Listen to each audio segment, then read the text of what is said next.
du fond de ma triste cellule, du fond de mon cachot, de derrière les barreaux.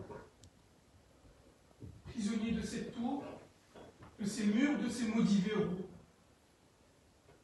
Prisonnier des codes, des traditions, des idées, des esprits étriqués. Prisonnier de ma société.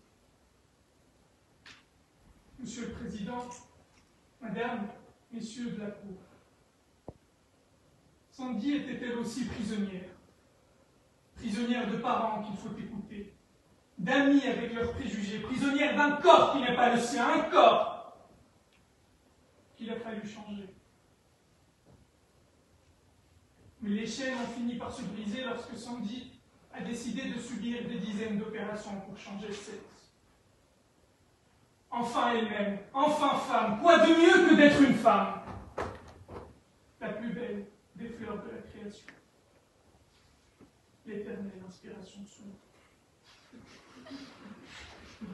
Monsieur le Président, le combat de Sandy lui vaut aujourd'hui d'être poursuivi par le ministère public pour des faits de viol. Ce crime effroyable qui avilit, qui humilie, qui dégrade, cet acte de pénétration sexuelle commis sur autrui, par violence, contrainte, menace ou surprise, comme en dispose l'article 222-23 du Code pénal. À entendre le ministère public, Sandy aurait violé pas comme les autres lors d'un rendez-vous chez elle le 31 décembre 2020. Accusation absurde. Parce que les faits sont clairs, Monsieur le Président, alors il faut les examiner. Mais les examiner objectivement et de bonne foi. Parce que ce n'est pas de la bonne foi. Lorsque le ministère public nous explique que Sandy aurait dû savoir que Pacom était contre le changement de sexe, parce qu'il l'aurait publié sur les réseaux. Bon. Tout le monde croyait savoir aussi que Joseph Saïri, député hongrois ultra-conservateur, était un farouche opposant aux droits des homosexuels. Parce que lui aussi, il avait publié sur les réseaux. Et pourtant, Monsieur le Président, Madame, Monsieur de la Cour, on l'a surpris le 27 novembre dernier dans une orgie avec des hommes. Seulement des hommes, Monsieur le Président. Les réseaux sociaux, et je ne vous apprends rien, sont le terreau des mensonges et des menteurs. On ne peut objectivement se fonder sur les informations qui figurent. Moi-même, Monsieur le Président, je suis né en 1964, à en croire ma date de naissance. Alors oui, Sandy a invité Pacom chez elle le soir du 31 décembre, parce qu'elle voulait assouvir un besoin qu'elle n'avait plus satisfait depuis 5 ans. Le besoin d'être accompagnée après avoir été si longtemps rejetée, d'être regardée après avoir été ignorée, d'être charmée après tant d'années de rejet. C'est ce besoin qu'elle voulait assouvir, loin, très loin de la cruauté qu'on lui reproche, loin du viol par surprise. Alors permettez-moi de rappeler ce qu'est le viol par surprise, puisque c'est la Cour de cassation dans un arrêt du 23 janvier 2019 qui le définit. C'est un stratagème destiné à dissimuler l'identité et les caractéristiques physiques de la personne. C'est donc ça, l'identité et les caractéristiques physiques. Or, en l'espèce, aucune caractéristique physique n'a été dissimulée de manière à surprendre Pacom. Sandy, ayant subi plusieurs opérations, avait les mêmes caractéristiques physiques que toutes les autres femmes. Rien qui pouvait surprendre, rien qui pouvait déplaire à Pacom. Rien. On témoigne la soirée qu'ils ont passée.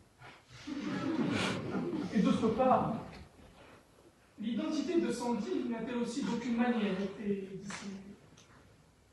Sandy de son prénom, Férence de son nom, femme de son sexe. Voilà la vérité. Voilà la véritable identité de la femme que je défends. Et ce n'est pas moi qui le dis, Monsieur le Président. C'est l'état civil.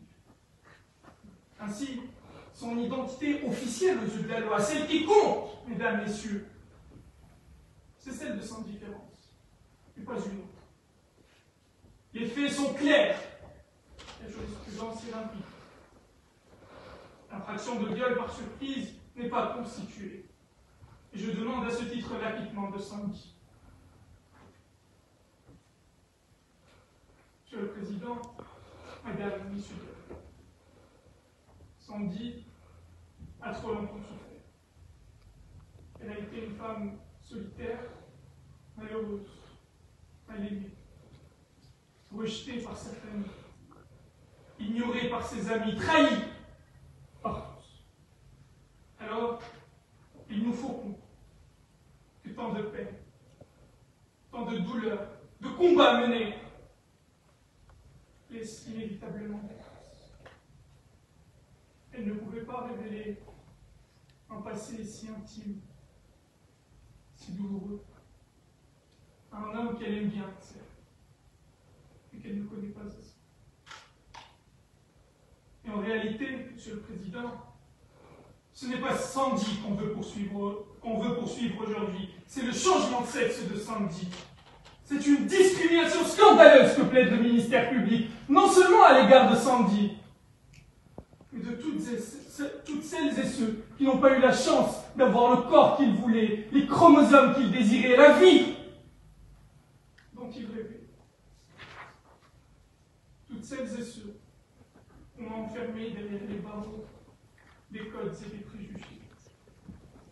Du bleu pour les garçons, du rose pour les filles, du football pour les garçons, de la danse pour les filles, le bureau pour les garçons, la maison pour les filles. Toutes celles qu'on estime pas assez féminines, tous ceux qu'on considère pas assez virils, tous ceux qu'on met de côté, qu'on jette aux oubliettes, parce qu'ils ne seraient pas à la hauteur de la bassesse de cette société.